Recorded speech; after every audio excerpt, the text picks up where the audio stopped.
नमस्कार दोस्तों, मां चांदनी नेभनाणी सिंधी न्यूज़ में तवाजो स्वागत है। पहिरीं ॾिसूं अॼु जूं मुख्य ख़बरूं। उल्हासनगर में NCPSL जो थियो प्रोग्राम।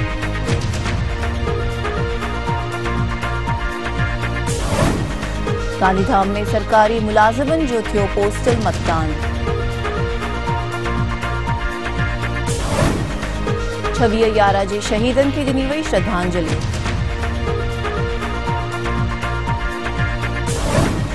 राहुल गांधी बिन हिंदू हुअण जो थियो खुलासो।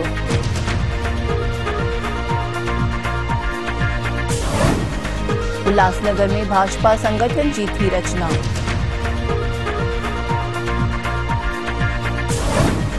अहमदाबाद में मल्हाई वेंदी संत प्रभाराम जी वरसी।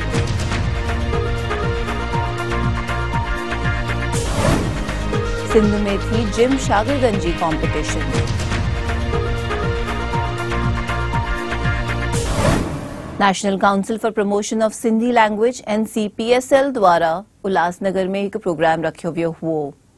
उल्हासनगर में NCPSL जेका HRD मिनिस्ट्री आहे, national council for promotion of Sindhi language जे पारां गुज़रियल 6 सालनि खां हिते क्लासिस हलाईंदा आहियूं, जंहिंजी असांखे परमिशन मिलियल आहे सिंधी शिक्षा साहित्य संगत ते।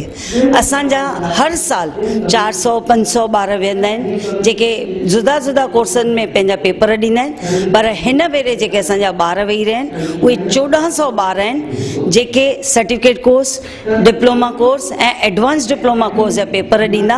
ऐं NCPSL जे पारां असांखे हिकु लेटर मिलियल हो कि जेके ॿार तव्हांजा पेपरनि में वेंदा, पेपर खां पहिरियों उन्हनि जे लाइ हिकिड़ो स्पेशल लेक्चर रखो, त जीअं ॿारनि खे हिकदमि सां कंसेप्ट क्लियर थी वञे कि आख़िर हे पेपर असां छो था ॾियूं ऐं केरु हलाए रहियो आहे। ऐं अॼु असांजे लाइ ख़ुशीअ जी ॻाल्हि आहे, भले नंढनि ॿारनि जे विच में असांजे विच में डॉक्टर बलदेव मटलानी सर आयल आहिनि, जेके ॾाढे वॾे हाई लेवल ते ॻाल्हाईंदा आहिनि, पर अॼु एतिरनि नंढनि ॿारनि जे विच में अची करे बि उन्हनि जे लेवल ते उन्हनि ॿारनि खे सम्झाइण जी कोशिशि था करनि। छाकाणि त हिकु ई मक़सदु आहे, हे जेके ॿार आहिनि असांजा, हे आईंदे जा अॿ आहिनि। अगरि ही सिंधी सिखी विया त जेके सर जी हिकु कोशिशि आहे असांजी ॿोली वधे वसे, त उहो उन्हनि जो मक़सदु पूरो थींदो। ऐं मां बि ॾाढी ख़ुशि आहियां कि हिते नंढनि ॿारनि सां गॾु असांजे विच में सिंधी शिक्षा साहित्य संगत जा दादा प्रेम तोलानी जी आहिनि, गॾोगॾु असां सां डॉक्टर बलदेव मटलानी जी आहिनि, सिंधी काउंसिल ऑफ इंडिया जा महत सुखरामानी जी, प्रकाश पंजवानी जी, सभु गॾु थी करे सभिनी हथ सां हथ मिलाए करे हिन प्रोग्राम खे सक्सेस करण जी कोशिशि कई आहे। महिरबानी। असांजो सिंधी शिक्षा साहित्य संगत रजिस्टर्ड ट्रस्ट आहे। उन ट्रस्ट जे पारां असां पंहिंजे उल्हासनगर में ॿारनि खे सिंधी ॿोली सेखारियूं। छाकाणि त ॿार 5 साले खां वठी 15 साले ताईं पंहिंजी मातृभाषा सिखंदा त उहा दाइमा रहंदी। उन लिहाज़ खां असां पंहिंजा ई क्लासिस हलाईंदा आहियूं, जंहिंमें असांजी दादी इन जो ख़ासि कमु कंदी आहे। ऐं इन जे करे ॿारनि खे सिंधी जॾहिं सेखारींदासीं, पंहिंजी मातृभाषा आहे, पंहिंजी तमामु हिकिड़ी असांजी सुञाणप आहे। ऐं इन सां असांजे माण्हू चवंदा भई सिंधी ॾाढा होशियारु आहिनि, छाकाणि जॾहिं असीं सिंधी ॻाल्हाईंदासीं तॾहिं चवंदा त हे सिंधी आहे। उन लिहाज़ खां असां ही क्लासिस चालू कया आहिनि। अॼु असांजे विच में NCPSL जा डायरेक्टर श्री बलदेव मटलाणी उल्हासनगर में आया आहिनि। असां विभिन्न स्कूलनि मां ॿार हिते इकट्ठा करे उन्हनि खे असांजे सिंधियत लाइ, सिंधी समाज लाइ ऐं सिंधी ॿोली लाइ उन्हनि जा वीचार ऐं उन्हनि जो प्रचार प्रसार जेको NCPSL जो उन्हनि जो जेको बि प्रोग्राम आहिनि उन्हनि जी जानकारी ॾियण लाइ हुननि जो असां लेक्चर रखियोसीं। दादा प्रेम तोलाणी ऐं असांजी प्रिंसिपल भेण नीता पंजवाणी, असांजो उल्हासनगर जो चैप्टर जो अध्यक्ष श्री प्रकाश पंजवाणी, सभिनी गॾिजी करे सिंधी काउंसिल ऑफ इंडिया तरफ़ां इहो असां प्रोग्राम ऑर्गेनाइज़ कयो आहे। मां सिंधी काउंसिल जे महाराष्ट्र अध्यक्ष नाते हमेशह सिंधी समाज, सिंधी जाति ऐं सिंधियत लाइ असां पाण सभु गॾिजी करे पाण पतोड़ींदा आहियूं असां चाहींदा आहियूं त सिंधियत हमेशह क़ाइमु दाइमु रहे, सिंधी सुजाॻ रहनि, सिंधियत क़ाइमु रहे ऐं सिंधी ॿोली हमेशह असांजी माउ वांगुरु मिठड़ी ॿोली आहे, उहा क़ाइमु दाइमु रहे। जय झूलेलाल। चुनाव प्रक्रिया में रहंदड़ सरकारी मुलाज़िमनि जो गांधीधाम में पोस्टल मतदान रखियो वियो हुओ।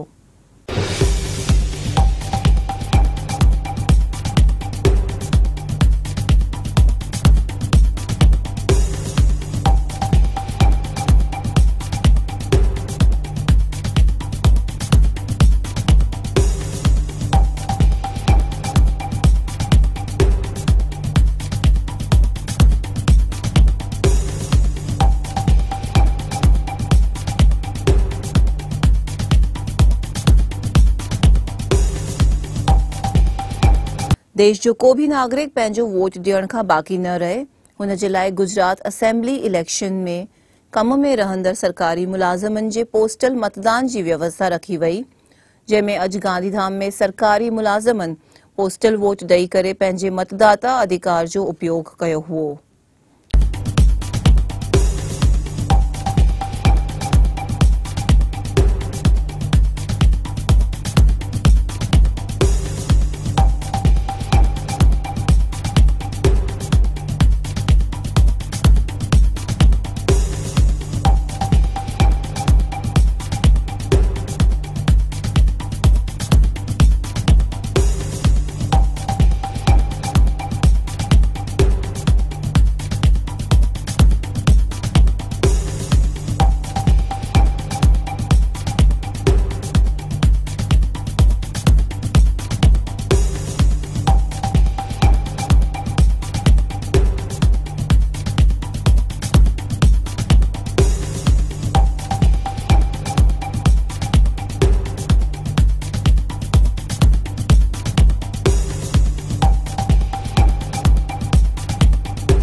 હું યશેશ શાહ, મામલતદાર ગાંધીધામ, મદદનીશ ચૂંટણી અધિકારી 5 ગાંધીધામ વિધાનસભા મત વિસ્તાર। આ સીજી ગીધવાણી સ્કૂલ ખાતે આજે પ્રિસાઇડિંગ ઓફિસરની તાલીમ રાખવામાં આવેલ છે। ઉપરાંત પોસ્ટલ બેલેટની પણ સુવિધા રાખવામાં આવેલ છે। જે કર્મચારીઓને ચૂંટણી ફરજ સોંપવામાં આવેલ છે તે કર્મચારીઓ પોતાના મતદાનના અધિકારથી વંચિત ન રહે તે માટે મતદાન સુવિધા કેન્દ્ર ખોલવામાં આવ્યું છે। અહીંથી પોસ્ટ બેલેટ ઇસ્યુ કરવામાં આવે છે અને ત્યાંથી એ લોકો એમની પેટીની અંદર પોતાનો મત આપી અને ત્યાં લોક પેલામાં આપી દેશે। બીજી વાત એવી છે કે આપણા ગાંધીધામ જિલ્લાની 6 વિધાનસભાની સીટો આવેલી છે અને 6 સીટોના જે પણ કર્મચારી જે પણ વિસ્તારનો હોય, જ્યાં પણ એનું મતદાન કેન્દ્રમાં નામ ચાલતું હોય, ગાંધીધામ આખા કચ્છ જિલ્લાની અંદર એ આ આગળ મતદાન કરી શકે છે। સરકારનો ઈચ્છા એ છે વધુમાં વધુ લોકો મતદાનમાં જોડાય, કોઈ પણ કર્મચારી કે કોઈ પણ વ્યક્તિ આ અધિકારથી વંચિત ન રહે તેવો ઇલેક્શન કમિશન ઓફ ઇન્ડિયાનો ઉદ્દેશ છે। આજે કોણ કોણ મત આપશે? આજે જે કર્મચારીઓને નિમણૂક આપવામાં આવેલ છે, ચૂંટણી ફરજમાં જે કર્મચારીઓને નિમણૂક કરવામાં આવેલ છે એ તમામ કર્મચારીઓ અહીં હાજર છે એ પૈકીના મતદાન કરશે કે જેમની ડ્યુટી 9 તારીખે મતદાન કેન્દ્ર ઉપર રાખવામાં આવેલી છે। કચ્છ જિલ્લામાં કોઈ પણ જગ્યાએ એ લોકો આજે મતદાન કરી શકશે। આજે પણ છે આ મતદાન, આવતીકાલે પણ આજ આપણે ચાલુ જ રાખેલું છે। પોસ્ટલ મતથી મત આપવાનું છે। ખાલી ગાંધીધામના લોકો કર્મચારીઓ, સરકાર કર્મચારીઓ મત કરે છે કે આખા કચ્છના સરકાર? આખા કચ્છના કર્મચારીઓ કે જે કર્મચારીઓને નિમણૂક આપવામાં આવેલી છે અને જે લોકો મીટિંગમાં આવેલા છે પ્રિસાઇડિંગ ઓફિસરમાં એ લોકો મતદાન કરે છે। 6 जे मुंबई हमले में शहीद थियल पुलिस जवानन के उल्लासनगर में श्रद्धांजलि दी गई हुई।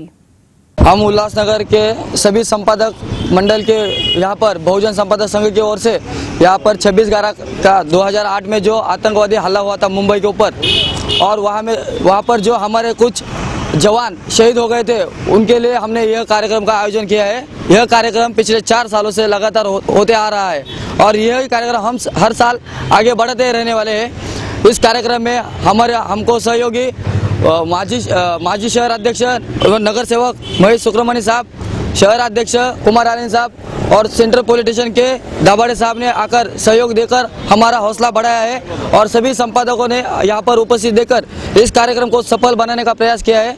और हमें सभी को इस कार्यक्रम के द्वारा 26/11 की जो अटैक हुआ था, हमारे शहीद हुआ था, उन जवानों को श्रद्धांजलि अर्पित करता हूँ। बहुजन संपादक संघ उल्हासनगरच्या वतीने जो शहीदांना श्रद्धांजलीचा कार्यक्रम जो आयोजित केला आहे, मित्रांनो, हा पत्रकाराच्या वतीने नाही, हा संपादकाच्या वतीने लावला आहे कार्यक्रम।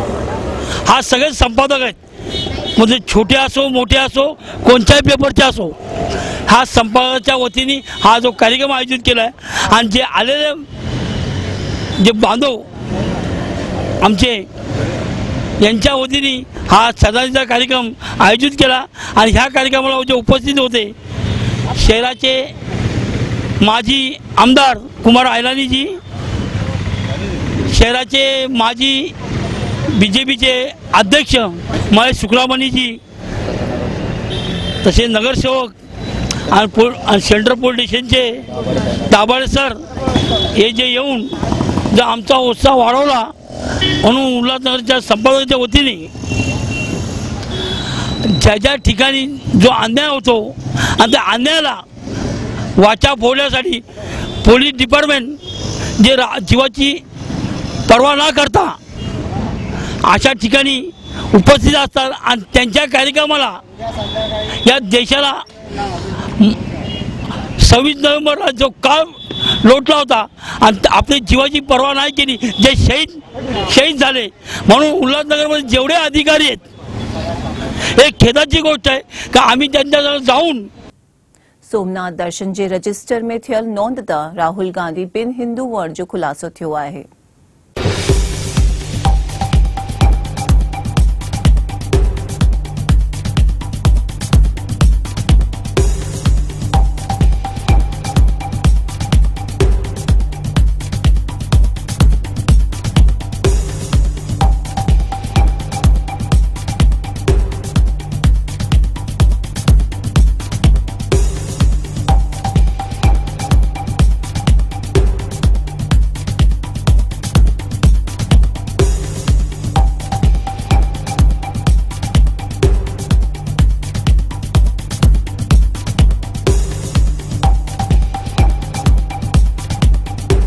गुजरात जे चुनाव प्रचार में आयल कांग्रेस जे राहुल गांधी कल सोमनाथ में कयल दर्शन जे रजिस्टर में पाण बिन हिंदू हुअण जो उल्लेख करण ते राहुल गांधी बिन हिंदू हुअण जो खुलासो थियण ते भाजपा ऐं कांग्रेस जे विच में आक्षेप प्रति आक्षेप शुरू थी वियो आहे।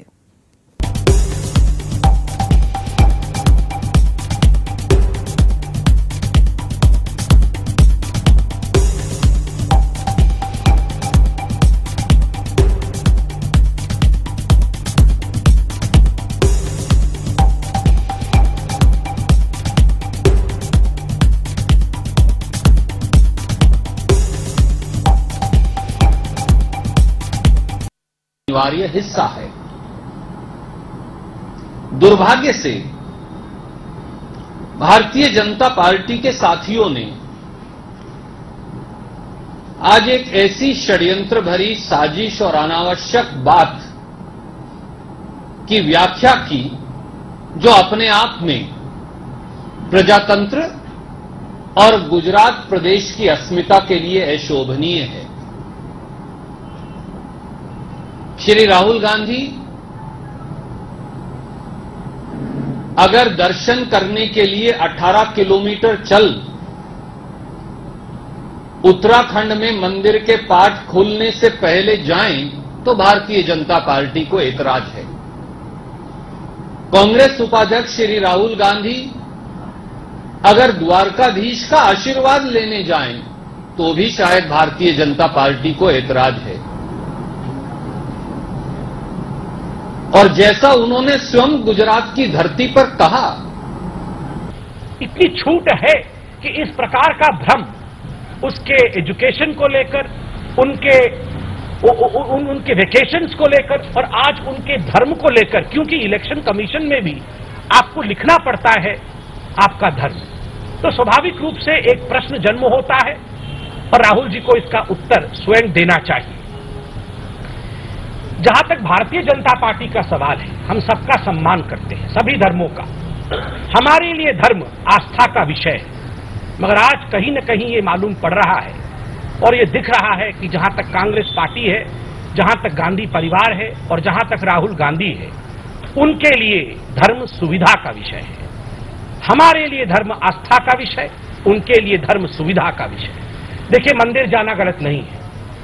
राहुल गांधी जी अगर ईश्वर को मानते हैं, जरूर मंदिर जाएं, और केवल चुनावों तक ही नहीं, चुनाव के बाद जब वो छुट्टी मनाने जाएंगे वो तो जरूर ही जाएंगे। उल्लासनगर में भारतीय जनता पार्टी जे होदेदारनि जी रचना कई वई हुई।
अहमदाबाद जे कुबेर नगर में संत प्रभाराम जी वरसी धामधूम सां मल्हाई वेंदी।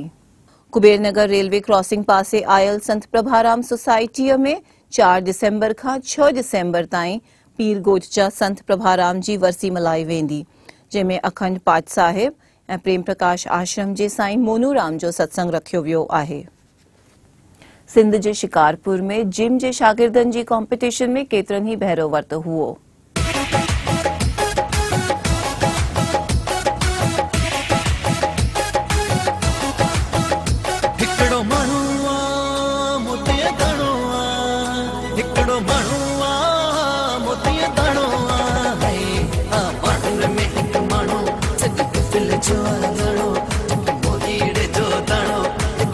सब सुनो जिज अखिन आग ठोयो सो मुखे मिठोयो, जिज अखिन आग ठोयो सो मुखे मिठोयो, हिकड़ो माण्हू मोतीअ दाणो। मां वॾो शुक्रगुज़ार आहियां अब्दुल वहाब साहब जो। मुंहिंजी ये शिकारपुर, मुंहिंजी सिंध, मुंहिंजे शाह जी सिंध ऐं उन ॿधी ऐं एके जो मुज़ाहिरो करे तमामु सुठो महसूसु थियो। अॼु पाण में भाईचारो, पाण में दोस्त अहबाब, हिन माहौल में अहिड़ा प्रोग्राम मां तमामु अॼु बहितर लॻो, तमामु सुठो लॻो। अलाह कंदो अॻिते बि सिंध असांजी आबाद हूंदी ऐं अॻिते बि अहिड़ा ई असांजे मोहबत ते जहिड़ा प्रोग्राम थींदा रहंदा। असांजे फ़ख़ुरु आहे पंहिंजे सिंधियुनि ते, असांजे फ़ख़ुरु आहे पंहिंजे हिन ॿोलीअ ते। इंशा अल्लाह ताला अॻिते बि इहो ई मुज़ाहिरो थींदो, इहो ई एको ऐं ॿधीअ में हलंदासीं। मच कचहरी त असांजो हिकिड़ो सक़ाफ़ती विरसो आहे, या जीअं हाणे सिलसिलो हली पियो आहे इहो डे मल्हाइण जो, इहो तमामु सुठो आहे, अवेयरनेस अचे थी ऐं असांखे मौक़ो थो मिले पंहिंजी सक़ाफ़त पूरी दुनिया खे ॾेखारण जो। ऐं मां दुआ थो कयां त इंशाअल्लाह इहो हमेशह बरक़रार रहे। महिनत जे हवाले सां त तालीम जी कमी आहे न बेसिकली असां वटि, इन करे सिंध पोइते आहे बनिस्बत ॿियनि सूबनि जे। अगरि तालीम असां वटि अगरि अची वञे त असां सिंधी क़ौम त शुरू खां वठी तमामु हिकिड़ी आला क़ौम रही आहे ऐं वरी पंहिंजे उन ई मनसब ते पहुची वेंदी इंशाअल्लाह। साईं हाणे मच कच ते पंहिंजे दिलि रे इहे मच असांजा मोहबत जा ॿारनि था सिंध टीवीअ जे लाइ जो हेॾा मेड़ा का कठा कराया अथऊं। हिननि खे आफ़रीन आहे जो हिन सभिनी खे सिंधियुनि खे कठो कयो अथऊं, सिंधियुनि में हिकु शूर पैदा कयो अथऊं त सिंधी जागो, दुनिया अलाए किथे पहुती आहे, तव्हां छड़ो पंहिंजे जहिड़नि में पूरा हो। सिंध खे पाण खे सॼी दुनिया में उजागर करिणो आहे, सिंधियुनि खे सॼी दुनिया में पंहिंजो हक़ वठिणो आहे। छड़ो इहो सिंध टीवी वारनि जे थ्रू सिंधु टीवी घणो कमु कयो आहे पंहिंजे टीवी ॿियनि मीडिया में प्रोग्राम में बि, पर ख़ासि करे अॼोके प्रोग्राम में सिंधु टीवी जसो लहणो हेॾे प्रोग्राम में सभिनी खे ॾिसो था त सिंध लॻी पई आहे। अजरक सभिनी खे लॻा पिया आहिनि पहचान जेका सिंध खे कराई अथऊं सिंधु टीवी खे आफ़रीन आहे जो सिंधु टीवी असांखे हिते गॾु करे असांखे जाॻो कयो आहे, असांखे सुजाॻो कयो आहे त असां बि का क़ौम आहियूं। पंहिंजी पुराणी जेका आहे असांजी हज़ार साल क़दीम जेका असांजी आहे पंहिंजो रवायतूं उन्हनि खे उजागर करण लाइ सिंध टीवी तमामु निभायो आहे। सकाफ़त जे हवाले सां टे ॾियारो रखियो आहे, उहो सिंध जी ही मच कचहरियूं जंहिंजे अंदरि असां बीठा आहियूं, या सिंध टीवी वारनि खे जस हुजे जेके सिंध जी पुराणी सकाफ़त जेका हज़ार साल पुराणी सकाफ़त आहे उनखे उजागर करण जे लाइ ॾींहुं राति महिनत कोशिशि कनि था। उन महिनत कोशिशि खे असां सलाम था पेश करियूं। सिंधी माण्हू हिकु सकाफ़त रखंदड़ अहले इल्मु माण्हू आहिनि, सिंधी महिमान नवाज़ आहिनि। ही कचहरियूं मच कचहरियूं या सिंध जी सकाफ़त जी हिकु सॼाण आहे। इन महिनत ॻाल्हियूं न अमल, इहो नारो उनखे असां बहितरीन था ॾिसूं। असां सिंधी माण्हू जेके सुस्त रफ़्तारी में हलणु लॻा हुआसीं, हींअर जेको इहो नारो लॻो आहे सिंध टीवी जे तरफ़ां असां उन्हनि खे दाद था ॾियूं। इनशाअल्लाह सिंधी माण्हू सुजाग थींदा ही सकाफ़त जे हवाले सां, ऐं सकाफ़त जा ही प्रोग्राम जेके थियनि था या सुस्ती न महिनत ॻाल्हियूं न अमल, इहो हिकिड़ो बहितरीनु नारो आहे। ऐं इन नारे सां इनशाअल्लाह सिंध सुजाग थींदी ऐं सिंध पंहिंजा हक़ वठंदी। सिंधी माण्हू जो आहे सो पूरी दुनिया जे अंदरि रहनि था ऐं सिंधी ज़िंदाबाद, सिंध ज़िंदाबाद, सिंध धरती ज़िंदाबाद। इहे हुयूं अॼु जूं ख़बरूं। मां चांदनी नेवनाणी तव्हां सां विदा थी वठां। वरी मिलंदासीं सुभाणे। ॾिसंदा रहो सिंधी टीवी। जय झूलेलाल।